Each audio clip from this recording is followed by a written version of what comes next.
For someone who can't walk and chew gum at the same time, it's always amazing that people can do the hand movements and sing and they get them all right. So I want to welcome you today if you're here for the first time again. And I want to welcome everyone today who's on the live stream, because wherever you are, whatever you're doing, you're part of this spiritual community. This is the second in the series of this month's idea on planting the seeds of new thought. And today's talk title, as you can see on the board, is Organizing for Peace and Performance. And at the outset, I'm going to tell on myself. I wrote a talk yesterday morning before I came here to the center for our all-day leadership retreat and workshop. And when I got home last night, I discovered that I'd written a talk for the second week in March. Okay, that's not going to work, because this isn't what I wanted to talk about today. And it was interesting because I struggled with the talk yesterday morning that I wrote. And then last night, when I sat down and wrote what I was supposed to write, it just like was stream of consciousness, and it came right through. So, you know, in this idea of organizing for peace and performance, we get one or the other sometimes, but we don't always get both together, or do we? And isn't there just so much chaos in the world today? What's peaceful and organized about what's going on out there in the world today? I've had occasion this week to be in the company of someone who loves to watch the news and who loves to have conversations about what's going on in the news. And I finally had to tell him, you know, wait a minute, let's find something more interesting to talk about. Not because I want to be the ostrich with my head in the sand about what's going on, but for me, as I've often said, and Reverend Dr. Michael Beckwith says, whenever we see something discordant in the news, it's a call for prayer. You know, we're not hardwired, I think, to be peaceful and organized in today's world. But we do it to the best of our ability when the situation demands it. And yesterday it was fascinating. Reverend Beth Ann Suggs, who is a former Unity pulpit minister, came here to lead the retreat for us. She goes all over the country doing this for various centers. And she is also a coach with the Academy for Coaching Excellence, which is housed out of Sacramento. At the beginning of the workshop, Reverend Beth Ann suggested that we needed to be warriors in our effort to begin to see our relationship with the Center for Spiritual Living. And as it happened, and some of the people in the group didn't quite hear her correctly and thought she said that we should be warriors on our efforts on behalf of the center. Now, you're laughing about that, but we quickly got that resolved, but not before it opened us up to wonder how such a slip of the tongue could be misunderstood unless some of the people in the room were actually worrying about the center and its ultimate fate. So we got to take responsibility for that. There is an old Chinese proverb that says that birds of worry and care fly above your head. This you cannot change, but that they build a nest in your hair, this you can prevent. Oh, don't you love it? Can't you just see you walking around with a nest on your head? Oh, the visual is just almost too much.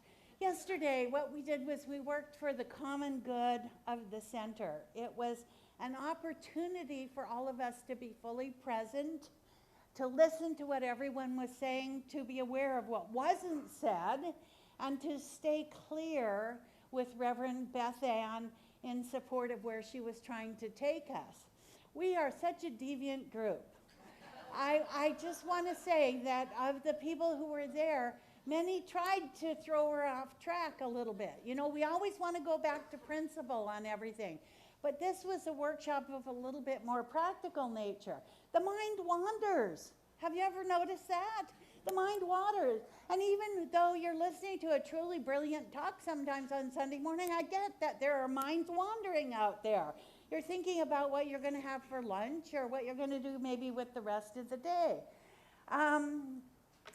Edward Viljoen and Joyce, I'm not sure how to pronounce her last name, but Duffala wrote in their book, Seeing the Good at Work, that much has been written about living in the present moment. When we are in the mental state of being present, living in the moment, we are most effective and most alive.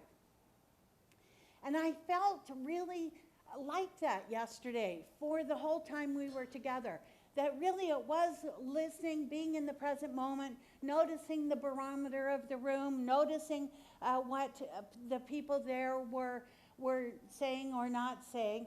And the present moment, what I get is always where God is most able to do its work by means of me.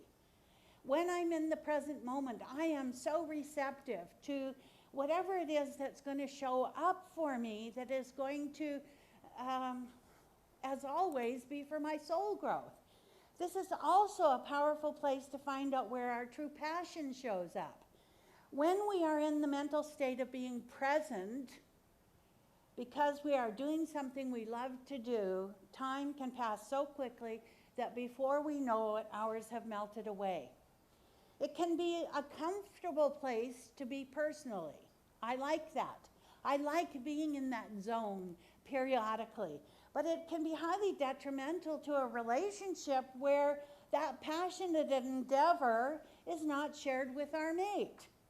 And we end up writing or painting or gardening or reading to the exclusion of that relationship. My friend, Reverend John McLean, said a few Sundays ago that our comfort zone can often be a prison, even if we're doing something that we're passionate about. What pulls us out of the comfort zone or keeps us in our comfort zone is varied and individual to everyone here in this center, in this audience today. My biggest one is feeling overwhelmed by the day-to-day tasks, because I often try to multitask, and honestly, when I do that, nothing really gets done completely or fully. I am weighed down by the nagging feeling that I've left something out.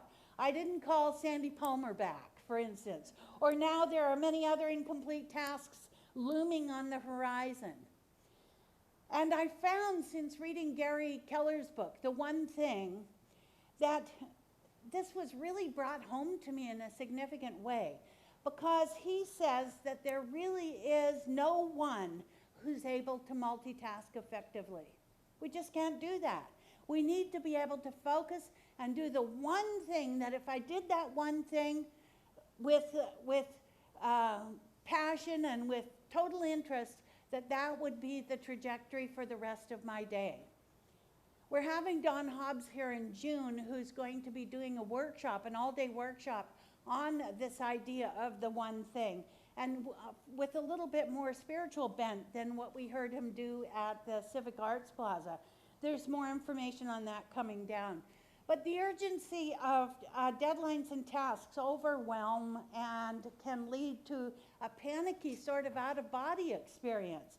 This is where mindless vacuuming and ironing looks really good to me. And it's not really mindless either. Diane wants to hire me. It's mindful, and it brings us back to the present moment. It's not easy to think, it's easy not to think deep thoughts while ironing, because I'm focused on removing the wrinkles and seeing them magically disappear as the iron moves back and forth. In vacuuming, it's wonderful to see the lines on the carpet and to know that if someone comes over without calling first, they would see that I'd vacuumed because there'd be no footprints on the carpet. Can anybody else relate? You know, I just was thinking about that. These are kind of the things that I think about sometimes. I don't know whose quote this is, but it appeals to that part of me that wants to be conscious and present all the time. I'd love to be able to do that. I know as Mary Morrissey says, with the 60 or 90,000 thoughts we think a day, it's a virtual impossibility to be fully present every moment of every day. But this 4 things we can't recover. The stone after it's thrown, the word after it's said, the occasion after it's missed, and the time after it's gone. Just think about that for a second. If we have regrets about stones we've thrown, or words we've said, or occasions we've missed, or time after it's gone, it is because we were not organized for peace and performance at the level of spirit. There's something so poignant about this turn of phrase to me, because when I saw it, I was struck by the fact as to how many times I have engaged at one or more of those things. When we are deeply connected spiritually, we don't have regrets about anything. There are no stones or angry words or occasions missed, and there is enough always for time. There's always enough time. We are dealing with life from ego-centered personal priorities when we live in regret. Alexander Pope, who is one of my favorite poets, said order is heaven's first law, and this confessed some are and must be greater than the rest. More rich, more wiser, but who infers from hence that such are happier shocks all common sense. Condition, circumstance is not the thing. Bliss is the same in subject or in king. Typically, when we live in chaos and disorder, there is no bliss. When one's desk is a mess of papers and stuff to be filed, you can look in my office. You can see the chaos that is in my office at the present time. And this morning I got that this message isn't about anybody else here but me. You know, this is totally my message. But when my desk is a mess like that, and when my working space is a mess, or when my home is a mess, there is no peace or harmony, because I'm feeling less than good about my circumstances or where I live. When one's closets are filled to overflowing with clothes that haven't been worn in years, or one's shelves are packed with books that have never been read, there is no organization for peace and performance. I have to tell you something. See this little outfit I have on here today? Well, that was as a result of a closet cleaning. I forgot I had it. Evelyn loves it. She loves it. You know, if I hadn't cleaned out the closet a little bit yesterday, guess what? I wouldn't be wearing this morning. I can't wait to see what other things I find in there. It's such a simple thing, but all of this is a constant reminder of our inner chaos and the anxiety that stems from the feeling of being overwhelmed with things to do, and it can make it difficult to experience the good in and around us, because we're preoccupied with what we've not done, or what needs to be done, or what could be done. Ernest Holmes assures us that when we organize our minds for peace and performance, it trickles down through the rest of our lives.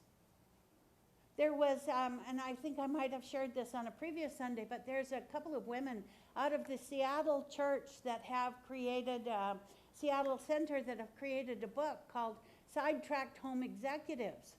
And in that book, these women decided that as a project for their practitioner training class, they were going to create this idea as a workshop, and it ended up being a bestseller book because it taught other people. Their lives were chaotic and disorganized, and all the drawers were filled, and there wasn't any room for anything new to show up in their lives. So what they did was they systematically created an idea around doing one drawer at a time, one closet at a time, one room at a time, and ended up with the formula for how it's supposed to be done. Magically. Living in an orderly life takes concentration and effort, just as having a spiritual practice takes organization, concentration, and effort. Gary Keller said in his book, The One Thing, that we don't need to discipline ourselves to meditate or to pray. We require the desire to do it first. That's number one. And then we've decided that there is something, we've decided there's something we want to do, we make it a habit in our lives. He said habits have sustainability. Disciplines come and go. Have anybody's been on a diet in here? You know what I'm talking about. Disciplines do come and go. When the mind is organized, the body and the body of our affairs follows. But it can only do that when we are, and I'm borrowing a phrase from another program, but when we're in conscious contact with God on a daily basis. Recently, I began to think of what it would be like for my children if I decided to leave this plane of consciousness. Now, don't go all woo on me. Just so you know, I'm not planning that in the near future. But having had a birthday recently, these things are some of the things I began to think about. Would my children keep all those notes that people have sent me over the years? Probably not. Would they want the china that I so loved for so many family dinners over the years? Heather's shaking her head like this in the back row. You get that, right? Would they buy a special shelf to put in their homes to keep all the tchotchkes that you wonderful people have given me over the years? Chances are the answer is no to that too. And would they want any of the books that I've moved from place to place for the last 30 or 40 years? I doubt it very much. So I began to think about that. I could use the excuse that I don't have the time to get rid of the stuff. I could use that. That's a really good excuse. But what's my excuse for continuing to think in a certain way, getting the same results over and over again? It's the same thing. My bureau drawers are cluttered. My mind is cluttered. My desk is messy. My mind is messy. My closet is stuffed with clothing I don't wear or can't fit into, maybe. The closet of my mind is stuffed with ideas that I've long since outgrown. Life is intended to be lived with clarity, focus, ease, and grace. And if it's to be, it's up to me. By bringing order to my creativity, I increase my peace, performance, and my productivity. It's a simple truth. It's a simple truth. And it starts with my meditation and prayer work and spiritual reading first thing in the morning. You know, I've been really reading the Wallace Wattles book, The Science of Getting Rich. And I discovered in reading this book that it has, while it has a lot to do with money and getting rich with finances and wealth, it has a lot to do with discipline. I was required to read 4, 7, 11, and 14, those chapters every day. And I was supposed to do it for 90 days, which is the optimum time needed to have a change in behavior, right? So I found it difficult to sit there and read 4, 7, 11, and 14 in one sitting. And I thought to myself very cleverly last week, I'll never make it 90 days if I keep doing this the same way I think I should do it. So I started reading 4 first thing in the morning, 7 at lunchtime, 11 at 5 o'clock, and 14, which is the gratitude chapter, just before I go to bed at night. I'm still reading all 4 chapters during the day, but I'm doing it in a different way, right? Now, this book is public domain, so you can go online and download it. The Science of Getting Rich by Wallace Wattles. Read the whole book first, and then do for 90 days, 4, 7, 11, and 14, and see how it changes your life. Take a moment today, sometime today, to connect to your higher self. It is that place within us that has always been connected to Source and which is always filled with love and compassion and wisdom. It holds no judgment or fear. It is you and me in that purest form of light. Don't let who you were keep you from who you are becoming. Organizing for peace and performance takes a little effort here and a little effort there, one day at a time, one item at a time, knowing with God all things are possible. Will you join me in consciousness, please?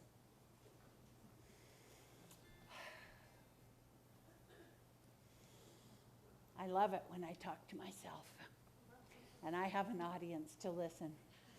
So as I speak this truth this morning in the first person for all here present, I do so knowing that this idea of organization has no basis in truth at the level of spirit. It is simply a necessary component for me to live a life that is orderly, that is peaceful, and that is harmonious. I know today, as I choose to release and let go of all the stuff that I have been carrying for the whole of my life, I know that some of those things would be better served as given to someone else. I know that there is some part of me that is organized, that is peaceful. And when I acknowledge that part of myself and I move into that consciousness of peace and harmony, I know that everything seems to flow in a better way, that things get done easier. I feel better about my environment, and I know that what I have to do is that one thing that I get to do right here and right now. I get to be centered in truth. I get to feel the energy of God moving through me, that productive energy of God that is me, as me, in me. And that as I know that God works for me by working through me, the task at hand is actually very easy. And the simple idea of living in an orderly and organized atmosphere is so incredibly wonderful to think about. One drawer at a time, one closet at a time, one room at a time. That when my mind is clear, I know which things to keep and which things to discard.